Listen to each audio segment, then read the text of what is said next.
Loh, baju kamu kenapa, Han? Habis kena saus. Kok bisa kena saus? Kamu tahu baju putih seperti ini, kena saus, kena noda seperti ini susah sekali dibersihkan. Iya, Bu. Ya sudah, cepet kasih ke Bibi biar cepet dicuci ya. Iya, Bu.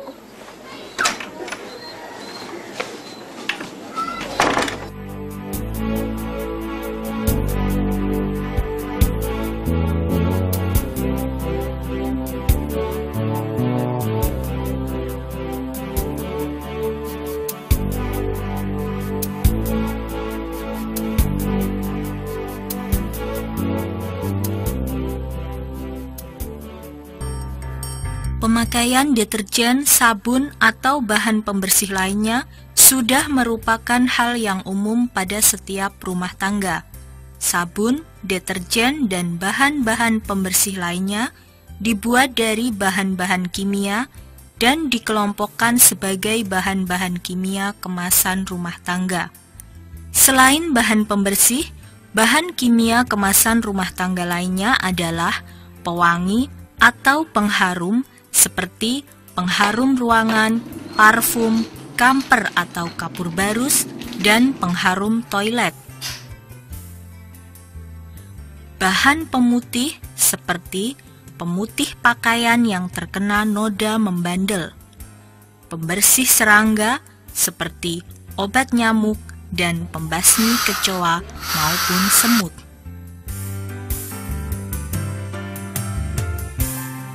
Sabun sebagai bahan pembersih yang umum digunakan dibuat dari bahan alami seperti minyak tumbuhan dan minyak hewan. Minyak tumbuhan atau hewan ini dicampur dengan larutan natrium atau kalium hidroksida sehingga terjadi reaksi penyabunan atau reaksi saponifikasi dan menghasilkan sabun.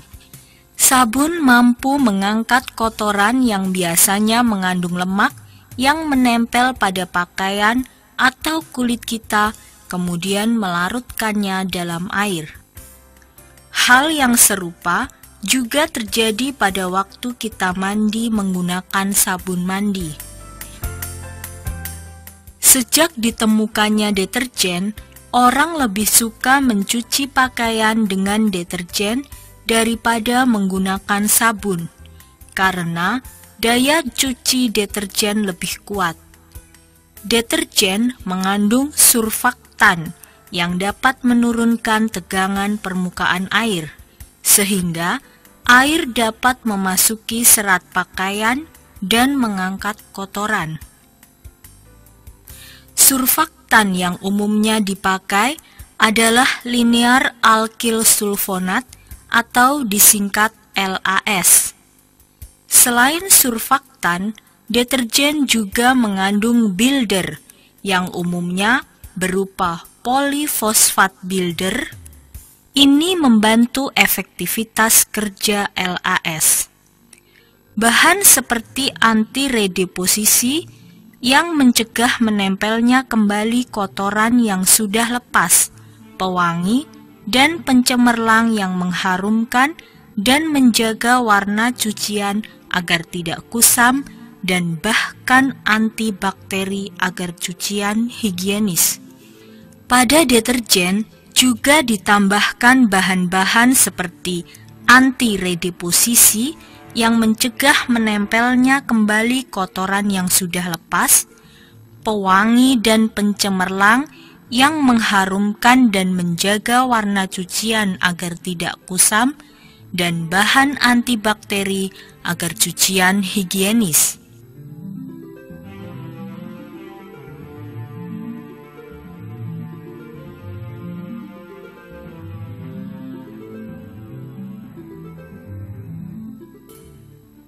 Seiring dengan semakin banyak dihasilkannya produk-produk bahan kimia buatan, saat ini bahan-bahan pembersih selain sabun colek juga telah banyak macamnya.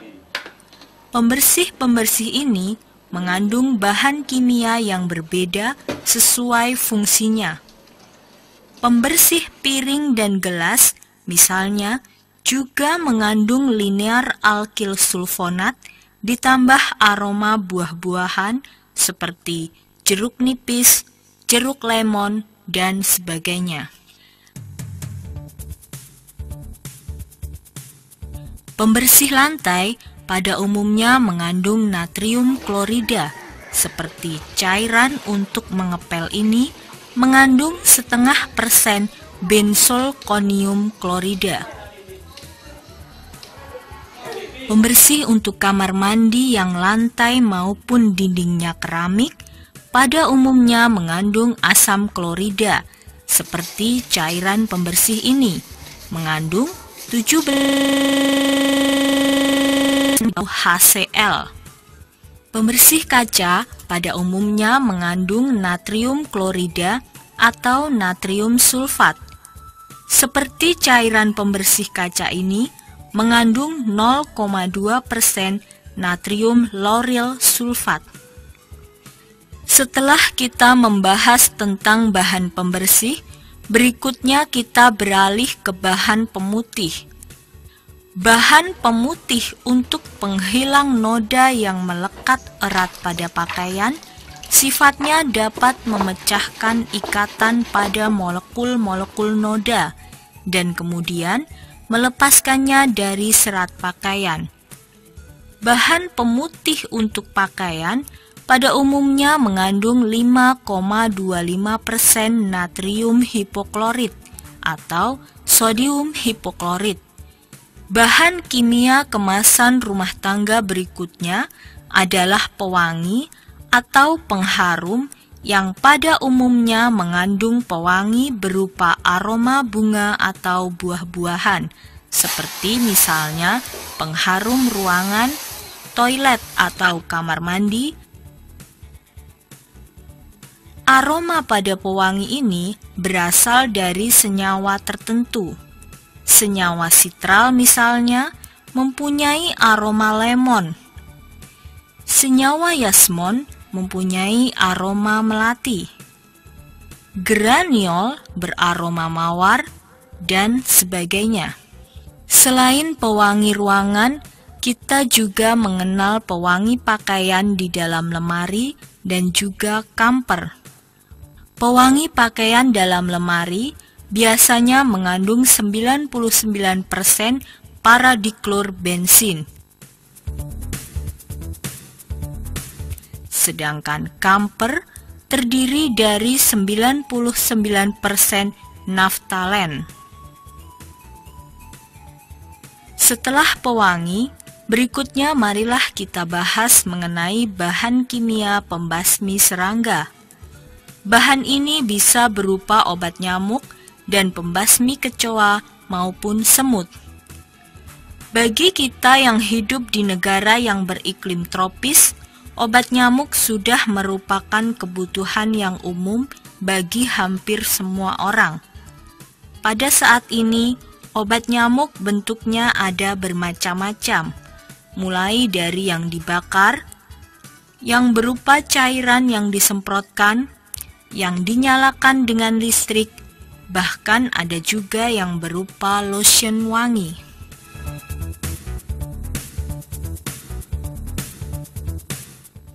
Obat nyamuk bakar pada umumnya mengandung bahan aktif, dialetrin, transflutrin, atau praletrin. Bahan aktif atropin sulfat terdapat pada obat nyamuk semprot. Sedangkan lotion anti nyamuk mengandung dietil toluamid. Obat anti serangga lain seperti anti kecoa, semut, atau serangga-serangga lainnya bentuknya juga bermacam-macam. Ada yang berupa cairan yang disemprotkan, ada juga yang berupa kapur. Pada umumnya, kandungan bahan kimianya sama dengan yang ada di obat nyamuk, seperti anti kecoa dan semut yang berupa kapur ini mengandung bahan aktif delametrin.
Selanjutnya, untuk mengetahui tingkat pemahamanmu mengenai penjelasan tadi, baiklah, sekarang kalian coba memberi nama pada kelompok bahan-bahan kimia kemasan rumah tangga berikut ini, mulai dari kelompok A,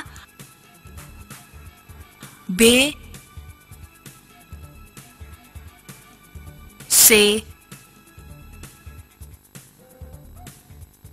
dan D. Nah, sekarang cocokkanlah jawaban kalian dengan jawaban berikut ini.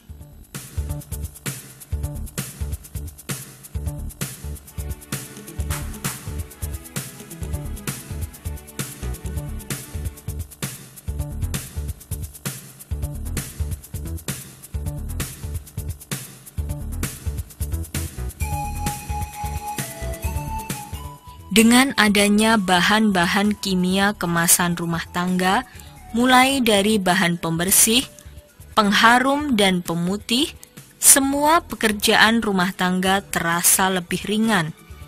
Kita tidak perlu mengeluarkan banyak tenaga ketika mencuci pakaian,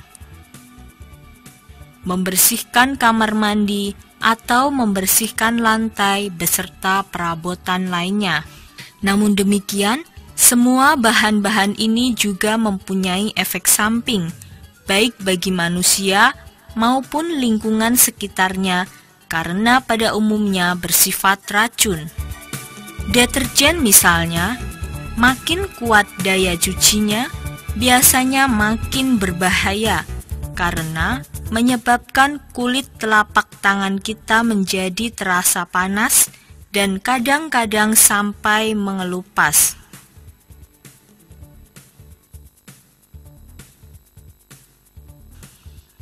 Cairan pembersih kamar mandi seperti Porsteck, selain menyebabkan gatal-gatal pada kulit, juga mengandung uap amonia yang berbahaya bagi paru-paru.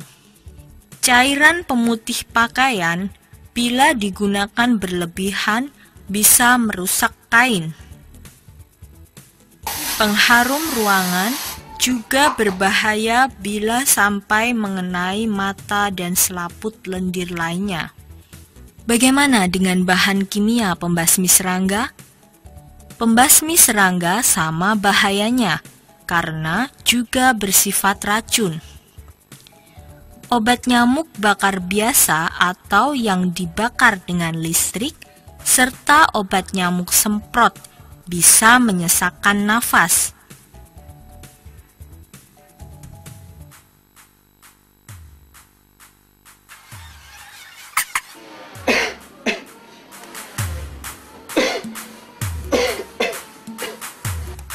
Sedangkan obat nyamuk yang berupa lotion bisa menyebabkan kulit luka atau iritasi dan berbahaya bila kena mata atau masuk ke mulut.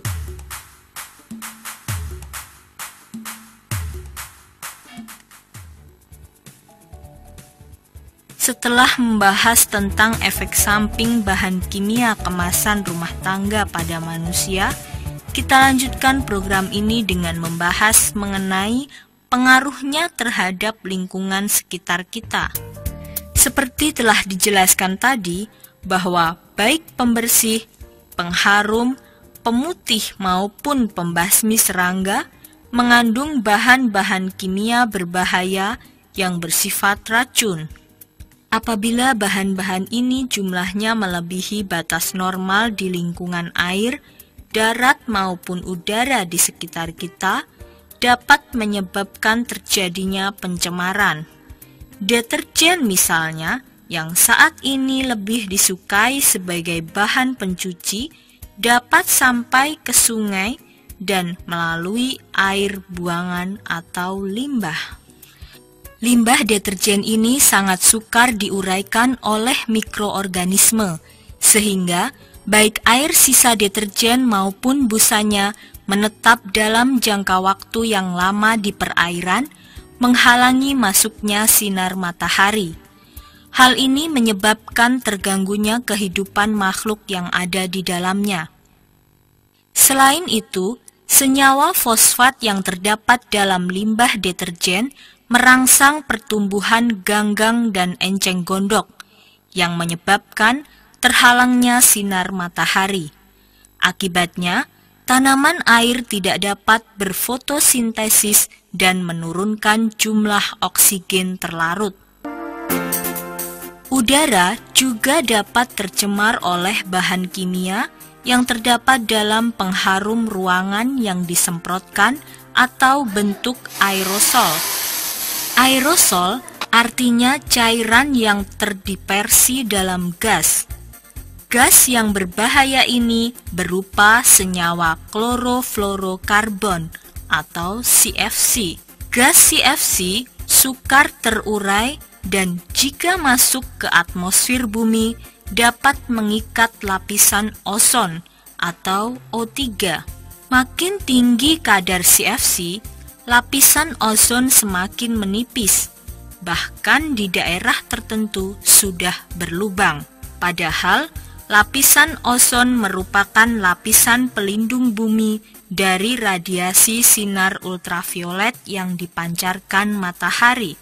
Menurut para ahli, penerimaan langsung radiasi sinar ultraviolet dapat menyebabkan katarak, kanker kulit, dan merusak sistem kekebalan tubuh kita. Loh, tangan kamu kenapa, Han? Nggak tahu tuh. Kamu terlalu sering pakai lotion anti nyamuk ya? Iya. Lain kali jangan terlalu sering, ya, dan jangan terlalu banyak ya? Iya. Ya sudah, hati-hati di jalan. Gitu. Dari bahasan tadi, telah kita ketahui bahwa bahan-bahan kimia kemasan rumah tangga mempunyai efek samping atau dampak baik bagi manusia maupun lingkungan di sekitarnya. Nah, apa saja yang bisa kita lakukan untuk mengurangi dampak yang timbul? Yang dapat kita lakukan adalah menggunakan bahan-bahan kimia kemasan rumah tangga yang kita perlukan sesuai dengan cara pemakaian. Memperhatikan standar keamanan yang dianjurkan, seperti misalnya menggunakan sarung tangan atau masker, menjaga agar tidak sampai terkena mata atau masuk ke mulut, menjaga jangan sampai terkena makanan atau minuman, jauhkan dari jangkauan anak-anak, segera mencuci tangan setelah menggunakannya.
Berikut ini, cobalah kalian jawab pertanyaan-pertanyaan berikut untuk mengetahui sampai di mana pemahamanmu tentang efek samping dari bahan-bahan kimia rumah tangga.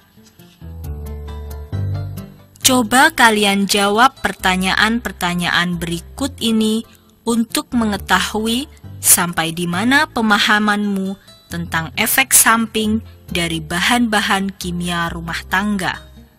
Caranya dengan memilih gambar A sampai D sebagai jawabannya. Pertanyaan pertama, manakah bahan yang dapat menyebabkan menipisnya lapisan ozon?